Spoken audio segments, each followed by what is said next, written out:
আসসালামু আলাইকুম। কেমন আছেন সবাই? আমি আপনাদের সাথে আছি পুষ্টিবিদ সানজিদা ফেরদৌস। আজকে আমি খুব গুরুত্বপূর্ণ একটি টপিক নিয়ে আপনাদের সাথে আলোচনা করব। সেটি হলো অটিজম। অটিজম হচ্ছে early childhood disorder of brain development. Autism spectrum disorder হলো একটি নিউরো ডেভেলপমেন্টাল অবস্থা। এটি হচ্ছে মস্তিষ্কের বিকাশজনিত সমস্যা, যেখানে একজন মানুষের ভাবনা, শেখা, সামাজিক যোগাযোগ, ভাষা ব্যবহার ও আচরণ স্বাভাবিকের থেকে ভিন্নভাবে গড়ে ওঠে। একে স্পেকট্রাম বলা হয় কারণ এর লক্ষণ ও তীব্রতা একেকজনের ক্ষেত্রে একেক রকম হতে পারে। অটিজম আসলে কেন হয়? অটিজম বিভিন্ন কারণে হয়ে থাকে। তো গবেষণায় দেখা গিয়েছে এটি সাধারণত খাদ্যাভ্যাস, জিনগত, পরিবেশগত কারণের মিলিত প্রভাবের ফলে হয়ে থাকে। এছাড়া বিভিন্ন ধরনের ভাজা পোড়া জাতীয় খাবার, প্রসেসড খাবার, ফার্মের মাছ, মাংস, ডিম, দুধ ইত্যাদি খাওয়ার ফলে দেহের যে অর্গানগুলো থাকে সেগুলো নষ্ট হয়ে যায়। ইমিউন সিস্টেম দুর্বল হয়ে যায়, লিভারে ফ্যাট জমে, ডাইজেস্টিভ সিস্টেমে সমস্যা হয়, হরমোনাল ইমব্যালেন্স হয়।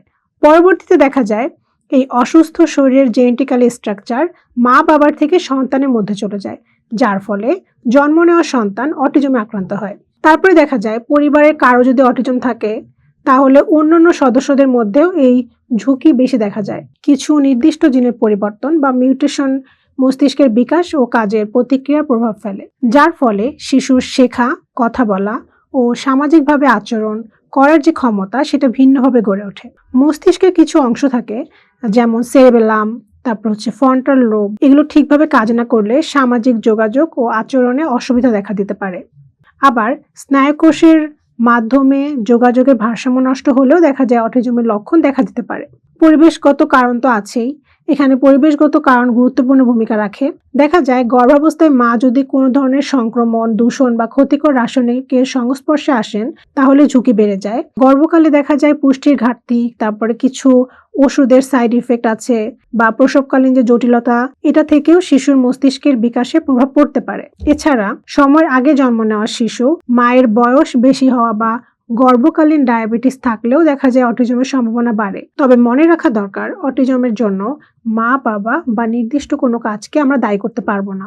এটি একাধিক কারণের সম্মিলিত ফল, যেখানে জিন এবং পরিবেশ খুব দুটোই গুরুত্বপূর্ণ ভূমিকা রাখে। এছাড়া শিশুদের যে ভ্যাকসিন দেওয়া হয় সেটাও কিন্তু অটিজম হওয়ার পিছনে ভূমিকা রাখতে পারে, তবে এক্ষেত্রে আরো গবেষণার প্রয়োজন। কোন কোন উপসর্গ দেখলে আমরা বুঝবো শিশুটি অটিজমে আক্রান্ত? সহজভাবে যদি আমি বলি, তো বয়স ভিত্তিক ভাবে লক্ষণগুলো আলোচনা করলে ঠিক এভাবে দাঁড়ায়। শিশু বয়সে 0 থেকে 5 বছর এই সময়কালে বয়সী যে বাচ্চারা থাকে তাদের মধ্যে অটিজমে আক্রান্ত শিশু সাধারণত অন্যদের সঙ্গে যোগাযোগ স্থাপনে অসুবিধা অনুভব করে। তারা চোখে চোখ রেখে কথা বলে না বা খুব কম হাসে।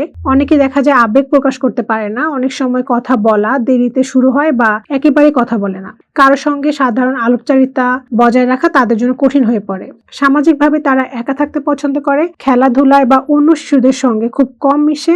এছাড়া অপরিচিত কারো উপস্থিতিতে তারা অস্বাভাবিকভাবে আচরণ করতে পারে। তাদের মধ্যে একই কাজ বারবার করার যে অভ্যাস সেটা দেখা যায়, যেমন হাত নাড়া, দুলতে থাকা বা একই খেলনা দিয়ে বারবার খেলা।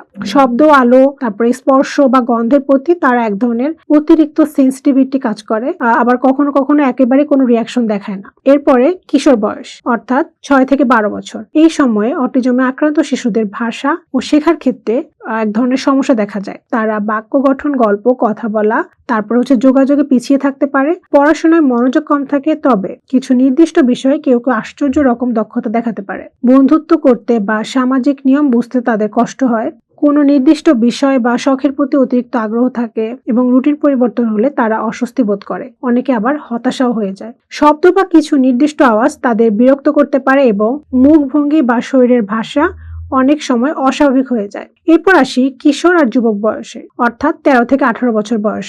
এই বয়সে সামাজিক ও আবেগগত যে সমস্যাগুলো আছে সেটা আরো বেশি স্পষ্ট হয়ে যায়। বন্ধুত্ব ও সম্পর্ক বজায় রাখা তাদের ক্ষেত্রে কঠিন হয়ে পড়ে। তাছাড়া তারা নিজেদের অনুভূতি প্রকাশে অসুবিধা বোধ করে। অনেকে আছেন যারা তাদের আবেগটাই বুঝতে পারে না।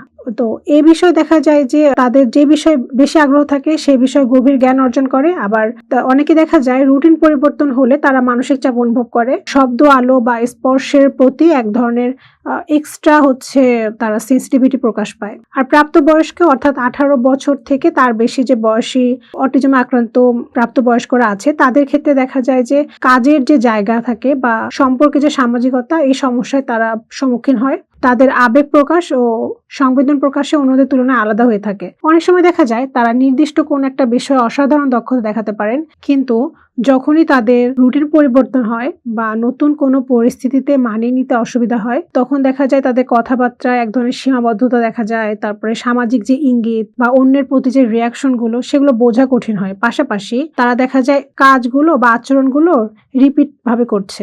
অটিজমের যে লক্ষণগুলো আছে এগুলো বয়সের সঙ্গে সঙ্গে বদলায়, তবে মূলত যোগাযোগ, সামাজিক সম্পর্ক বা আচরণের ক্ষেত্রে দেখা যায় বেশি প্রভাব ফেলে। তো সময় মতো যদি সঠিকভাবে শনাক্তকরণ করা যায় আর সহায়তা পেলে অনেক অটিজম আক্রান্ত শিশু আর প্রাপ্তবয়স্কই দেখা যায় তাদের স্বাভাবিক আর যে সফল জীবন সেটা জীবনযাপন করতে পারে।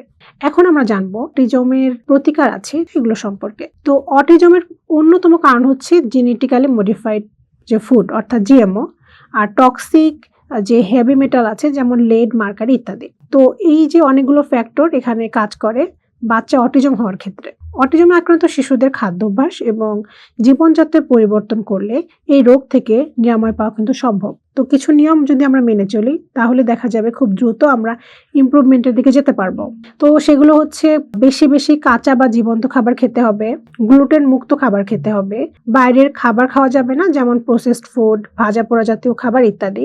তারপর হচ্ছে প্রোবায়োটিক উইথ প্রিবায়োটিক খেতে হবে, যেমন টক দইয়ের সাথে কলা খেতে হবে। রিফাইন্ড কার্বোহাইড্রেট আর তেল বাদ দিতে হবে। বাচ্চাদের সবসময় পজিটিভ পরিবেশে রাখতে হবে, তাদের খেলাধুলার পরিবেশ তৈরি করে দিতে হবে।